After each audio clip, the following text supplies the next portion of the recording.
ಅದರ ಒಂದು ಲಾಭವನ್ನು ಆರೋಪಿಗಳು ಪಡ್ಕೋತಾ ಇದ್ರು. ವರ್ಷಗಟ್ಟಲೆ ಕೇಸ್ ಹೋಗ್ತಾನೆ ಇತ್ತು. ಆ ಇಂಡಿಯನ್ ಪೆನಲ್ ಕೋಡ್ ಆಕ್ಚುಲಿ ಅದು ಬ್ರಿಟಿಷರು ಭಾರತಕ್ಕೆ ಅಂದಾಗ ಅಲ್ಲಿ ಬ್ರಿಟಿಷ್ ಪೆನಲ್ ಕೋಡ್ ಇತ್ತು. ಅಲ್ಲಿ ಬ್ರಿಟಿಷರು ತೆಗೆದ್ರು, ಇಂಡಿಯನ್ ಅಂತ ಇಟ್ಟರು ಅಷ್ಟೇ.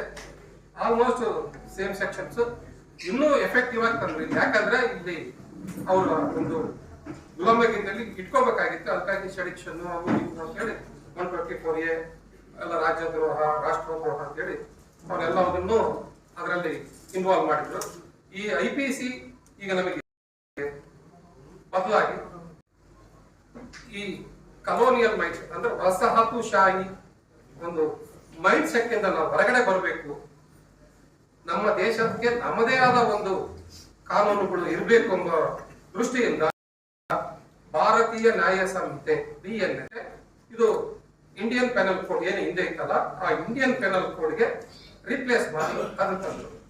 ಈ BNS ಇದ್ರ ಬಗ್ಗೆ ತಿಳಿಸ್ಕೊಡ್ತಾ ಇತ್ತಂದ್ರೆ, ಯಾವುದೋ ಒಂದು ಅಫೆನ್ಸ್ ಮಾಡಿದಾರೆ ಅಂದ್ರೆ ಆ ಅಫೆನ್ಸ್ ಯಾವ ಯಾವ ಕಲಂಗಳ ಕೆಳಗಡೆ ಅಪರಾಧ ಆಗುತ್ತೆ, ಮತ್ತೆ SS ಅಂತ ಅದು ಬದಲಾಗಿ ಅದನ್ನು ಭಾರತೀಕರಣಗೊಳಿಸಿದ್ದಾರೆ.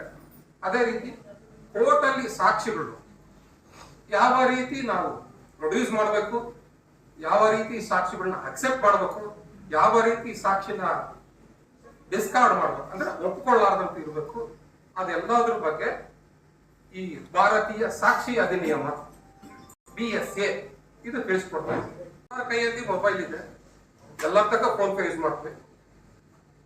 ಸರ್ ನಾನು ಏನೋ OTP ಕೇಳಿದ್ರೆ ನಾನು ಯಾರು YouTube ಬಿಡಿ ಸರ್ ದುಡ್ಡು ಹೋಗ್ಬಿಡ್ತು, ಮೊಬೈಲ್ ಕಳೆದೋಗಿರ್ತದೆ, ನೀವು ಬಸ್ ತಗೊಂಡು ಹಿಡಿದು ಬರ್ತೀನಿ ಆಗಿದೆ, ನಿಮ್ಮ ಇದ್ರಿಂದ 1 ಲಕ್ಷ ರೂಪಾಯಿ ಹೋಗ್ಬಿಡ್ತದೆ ಮಿನಿಮಮ್.